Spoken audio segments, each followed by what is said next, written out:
Nakita ko may bagong product na naman ang Bello. Ayan, edi bumili ako kasi talaga namang gustong-gusto ko yung mga product nila, mga Maricoy. Lalo yung kanilang sunscreen. Naku, ang dami nun dito sa bahay namin kasi nga lahat kami yun ang ginagamit namin.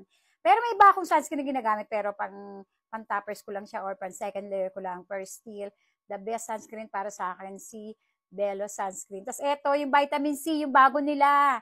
Mars, pakita ko sa inyo. Ang ganda ng packaging niya, oh. Pakita ko sa inyo yung laman niya. Nalarkay ako, ang laki niya, oh. Diba, ang laki niya. Meron ako mga nagamit na vitamin C serum. Hindi ganito. Dropper din siya, pero hindi ganito kalaki yung, ano niya, yung bote. Ito, ang laki, oh. Mars, sulit na sulit ka rito. Alam niyo naman, maganda ang vitamin C serum sa ating Fesla. Kasi nga ano to, ng ating mga dark spot, di ba? Mga uneven skin tone, kagaya ko.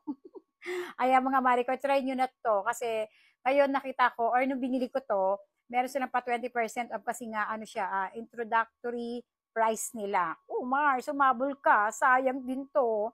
Bello, ganda quality ng Bello, mga Marico. Hindi ka magsisisi at hindi sayang ang pera mo rito.